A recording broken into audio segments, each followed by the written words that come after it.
Saya yakin semua orang tua paham dan mengerti kalau anak manja itu punya dampak.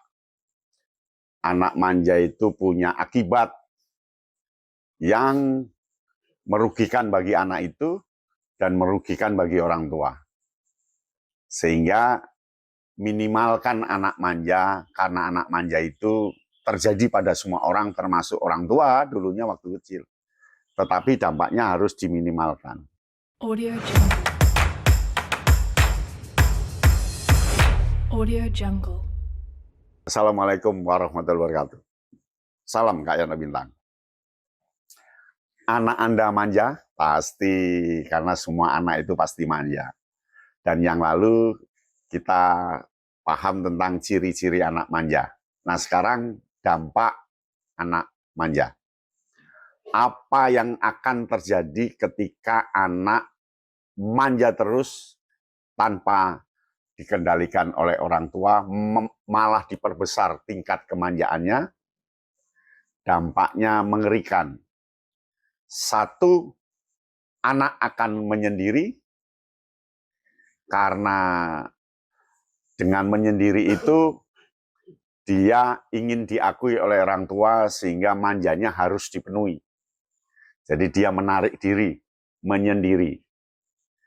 Di kamar terus. Jadi itu akibat kemarahannya, akibat perlawanannya ketika manjanya tidak terpenuhi.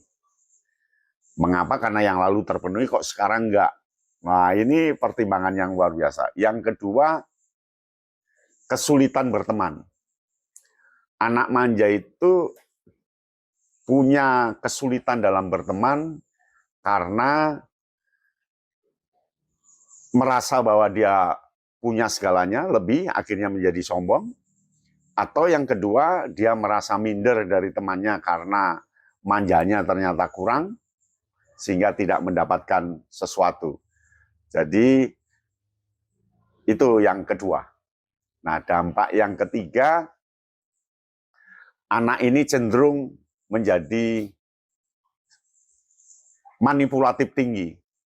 Jadi dia suka berbohong, dia konsumeristik, dia apalah dampaknya itu.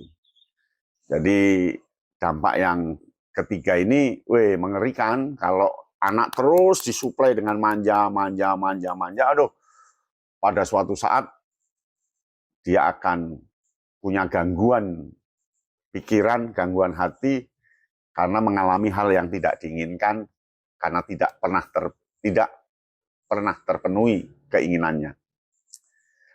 Nah, yang keempat, anak manja ini memalukan orang tua. Mengapa? Dia akan terus nangis tantrum. Dia akan waduh, semakin hari semakin nambah itu nangisnya. Kalau dipenuhi, besok nangis lagi penuhi, besok nangis lagi penuhi. Waduh, dampaknya ngeri.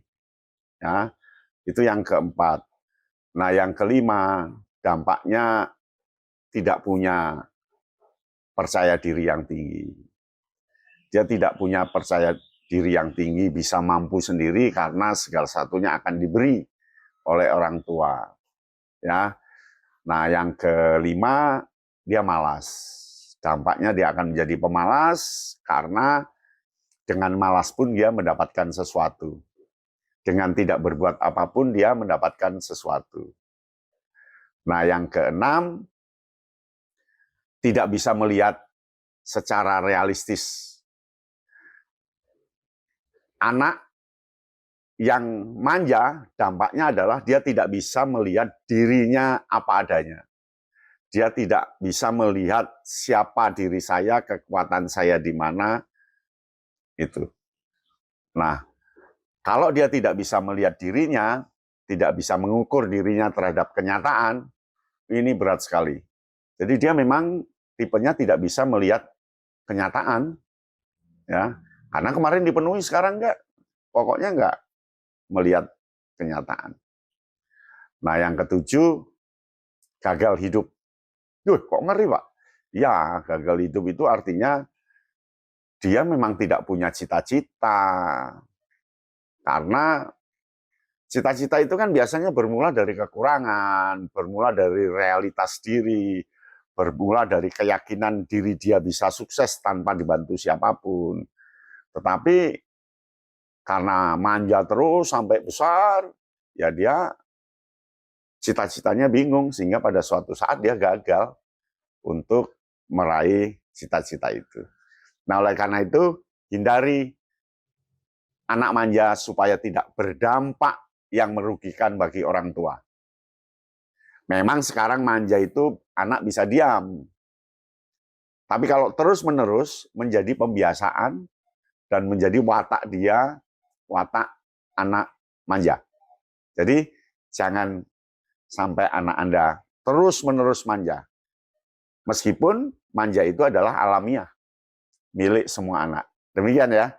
Salam Kayana Bintang. Audio Jungle. Audio Jungle.